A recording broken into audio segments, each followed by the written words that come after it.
Perkenalkan, nama saya Aurelia Salsabila Salsabita dengan NIM G00233030. Saya dari kelompok B1. Nah, kan pemain sepak bola kan pasti sering terkena ACL injury kan.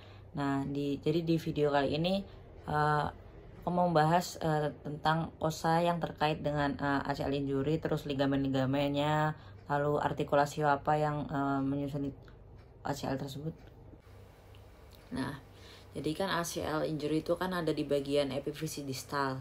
Nah, ini ACL, ini tuh gambar epifisi distal. Nah, dia tuh ada artikulasio genu. Jadi artikulasio genu tuh disusun oleh osa femur, osa fibula, sama osa tibia.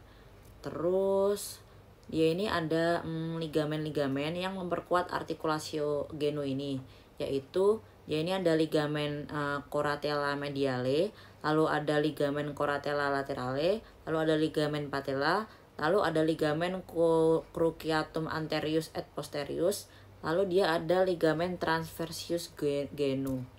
Jadi ligamennya tuh dia ada ligamen ini kolateral medial, lalu ada ligamen cruciate kolateral lateral, lalu yang ini ligamen cruciate anterior, ligamen cruciate posterior, lalu dia ada ligamen transvers genu, lalu yang sudah saya sebutkan tadi.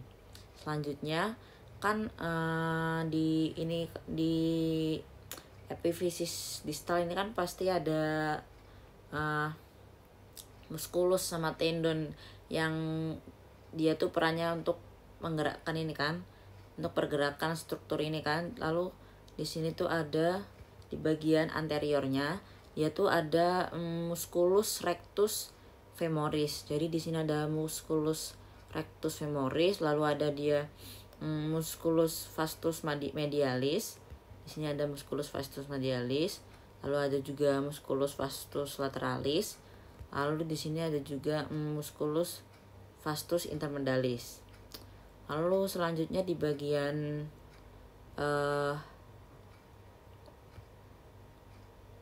posterior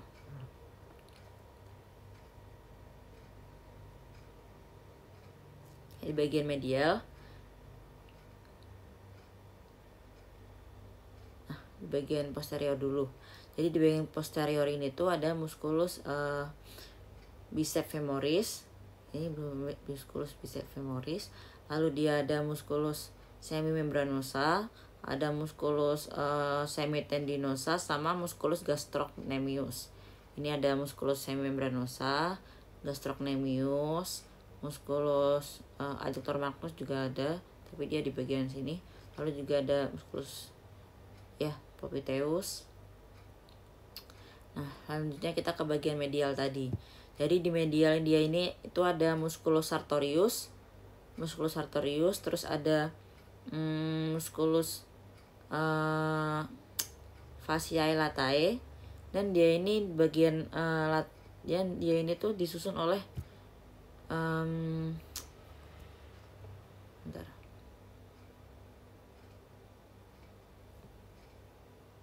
Nah, terus di sini tuh ada tendon musculus yang dia perannya untuk menggerakkan bagian struktur ini. Jadi itu ada tendon ini, tendon musculus bicep femoris, ada tendon musculus popliteus, lalu ada tendon musculus adductor magnus, ada tendon musculus semimembranosus, sama dia ada tendo yang musculus popliteus tadi. Udah. Lalu ada satu lagi dia itu tendo musculus quadriceps femoris. Terus selanjutnya jadi di situ ada bursa kas yang ada pada struktur ini. Jadi bursanya itu ada bursa, jadi di anterior tuh ada bursa suprapatellaris, bursa prepatellaris, bursa infrapatellaris superficialis, sama bursa infrapatellaris profunda. Lalu di bagian posterior sendiri tuh disusun oleh recessus subclopiteus dan bursa musculus semimembranosus. Ya, jadi di sini ada tadi bursa subclopitea yang sama kayak ini dari lateral, ini dari lateral.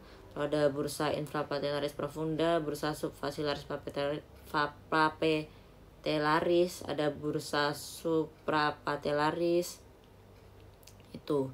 Terus selanjutnya di sini ada arteri dan vena, di vein and superficial vein yang melewati struktur, dan gimana sih korelasinya tuh? Jadi struktur ini tuh dilewati oleh arteri popliteal. Jadi arteri ini tuh merupakan terusan dari arteri femoralis. Jadi setelah arteri femoralis melewati kanalis adductorius, arteri tersebut itu dinamakan menjadi arteri popliteal. Terus arteri popliteal inilah yang memvaskularisasi articulatio genus, dan arteri ini tuh melewati sisi posterior dari genus melewati sisi posterior genus, yaitu dia tuh melewati facies popliteal dan fossa intercondylaris. Lalu untuk venanya yang warna biru ini, dia itu struktur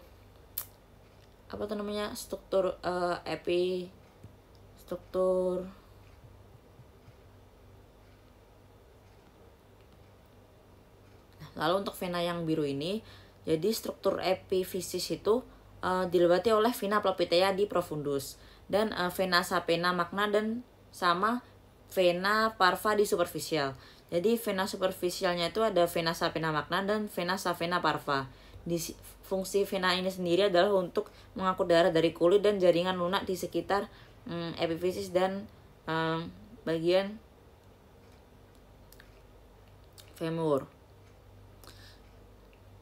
Terus ada vena profundus, atau yaitu dia ada vena poplitea. Di sini tuh dia berfungsi untuk mengalirkan darah dari otot-otot di daerah epifisis ini. Baik, sekian dari saya. Terima kasih.